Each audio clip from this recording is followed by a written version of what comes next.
Tuman.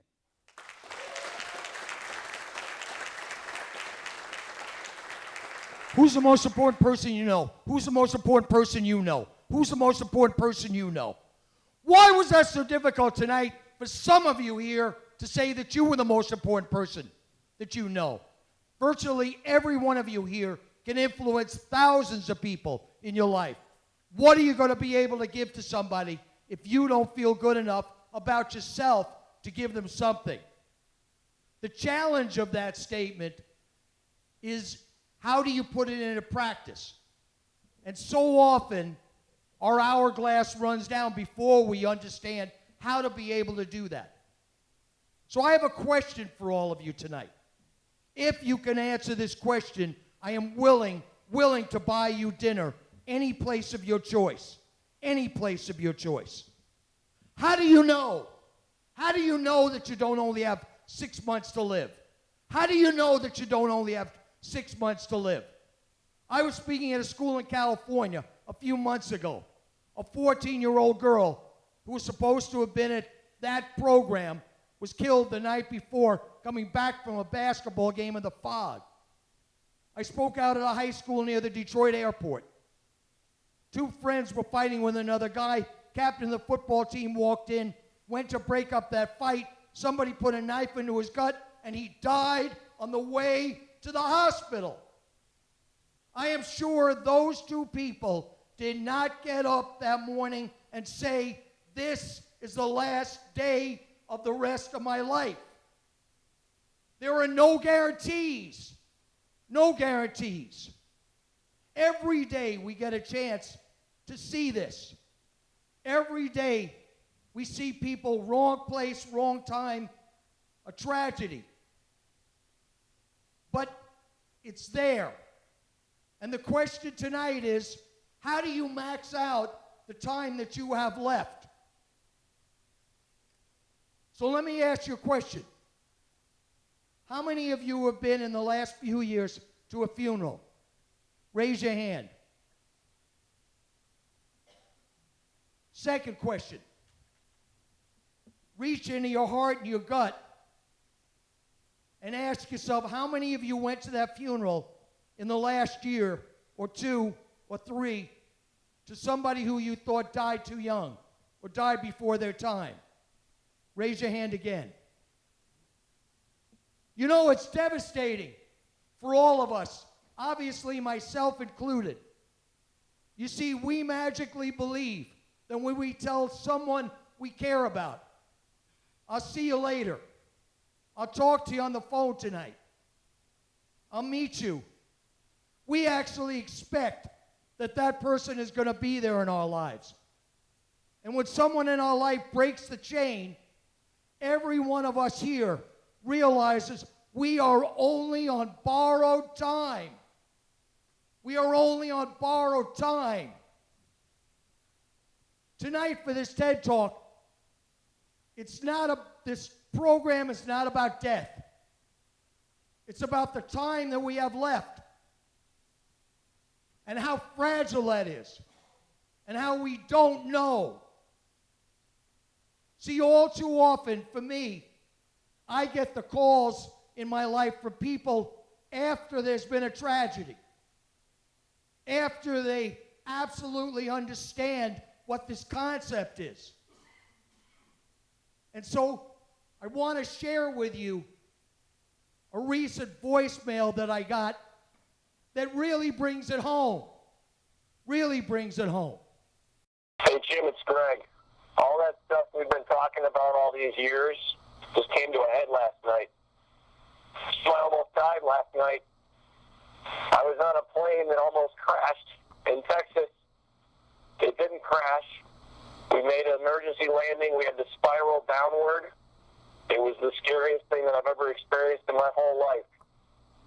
We landed at an abandoned military base in Greenville, Texas. And there was smoke in the cockpit. Oxygen masks were deployed. The pilots, I helped the flight attendant open the doors, and a guy with me helped people out of the plane. We had to jump about 10 feet down. There were some elderly. It was the most profound, life-altering, crazy thing that's ever happened to me, Jim. Having a tough day, but I'm good. I'm in the middle of Illinois, heading to a chicken farm to shoot a thing about eggs for...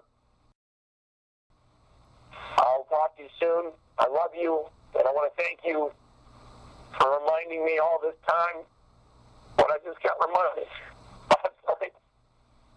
Thank you, Jim. Every day we're faced with the questions: what's our purpose? What's important to us? What has meaning? And because we're on this search for our purpose, sometimes we just wander. And there's very little focus in that statement. So tonight, as part of my gift to you, I want to give you the keys to some of this purpose. And sometimes it's really simple.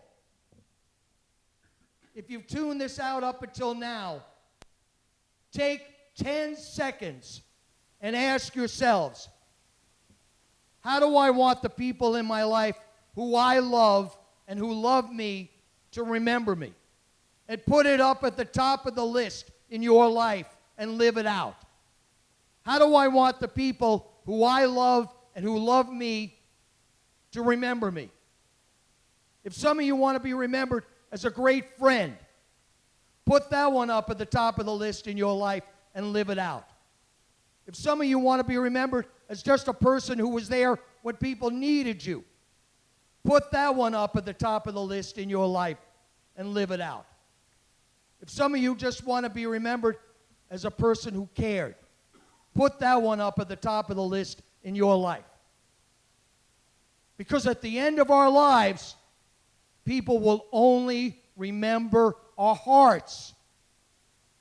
I've never been to a funeral where someone stood up and said, that person lived in a great house. That person drove a great car. What they always say is, there was a kind person. There was a person who unconditionally loved. There was a person who was there when I needed them. And that's what I challenge all of you tonight to look at. Be that person. And all too often, in my programs all over the world, people will come up to me and say to me, I'm only one person. How can I make a difference? 7 years ago, an 18-year-old girl became one of my greatest teachers. I was in a Red Robin restaurant, and the waitress comes over and she says, what would you like to drink? And I said, I'll have a Diet Coke. And she says, oh, I'm so sorry, sir. We only have Pepsi products. And I said, well, that'll be fine. I'll just have some water.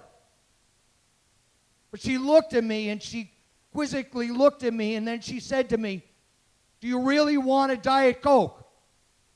And I said, well, that'll be great, but I understand. And then she said to me, let me see what I could do to make that happen. And I looked at her and I said to myself, what are you talking about? She said, there's a 7-Eleven across the street. She says, I'll run over and get you a Diet Coke. Now, I eat out, as many of you do, quite a bit. This is the first time that this has ever happened to me. Got up, gave her a hug, and I said to her, I said, just the water would be fine. About 10 minutes later, it was a humid day. She comes running back in, and on her tray are 2 Diet Cokes. Now, I did all of the obligatory things. I gave her a big tip. I told her manager.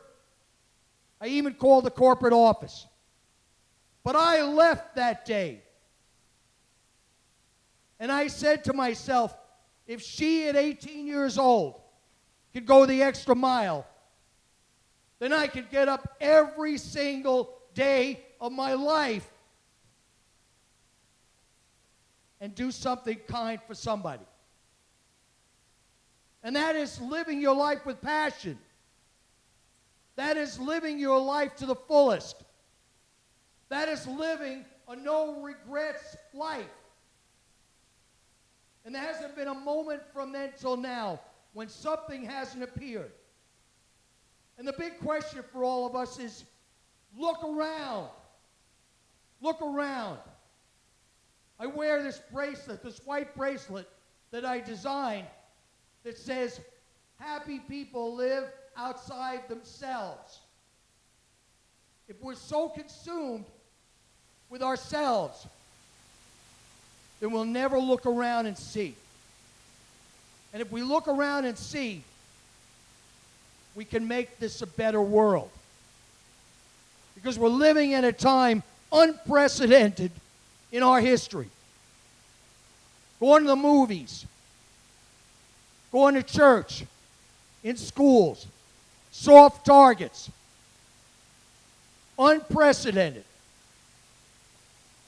So in the end, your heart will shine through. But the question is, how do you challenge yourself to do that? I've spent a lot of time in Greece. And the Greeks have one theory of life. At the end, they say, did that person live their life with passion? Because if you live your life fully, when it's your time, you will look back and say, wow, what a great ride. What a great ride. So I'm asking you tonight, I'm challenging you tonight.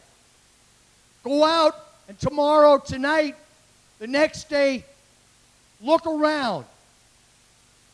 Look around at where you're at. Look around what you could do. And do it. Because my theory of life is, if I can't say hell yes to something, then I say no. I don't want to waver in the middle. I don't want to have that life that I look back and say, wow, boy, I wish I would have done that. Because the key, and I'll take a quote out of Woody Allen, the key is that 80% of life is showing up. And if you don't show up,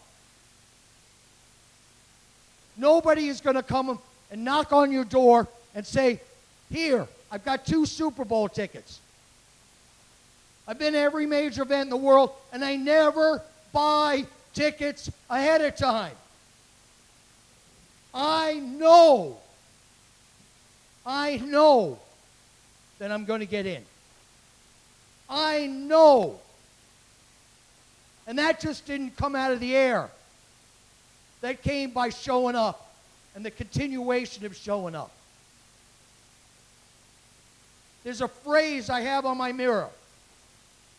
It says, find something in your life that you would die for and live for it. Live for it. All of you tonight can make something happen in your lives. And my hope is that maybe you'll see me someplace. Come up and introduce yourself and say, hey, Jim, I heard you speak 5, 10, 15 years ago. I want you to know I'm going after my dreams.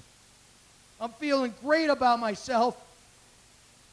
And most of all, and I'll walk away the biggest smile on my face, most of all, I'm giving to a whole lot of people in my life. I want to say tonight,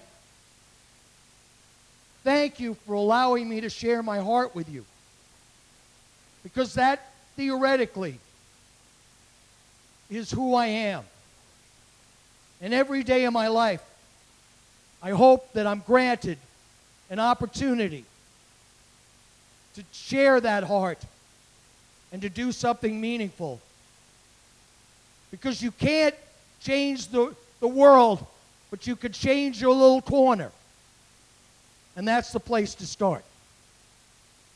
Thank you tonight for allowing me to share my heart with yours. Thanks.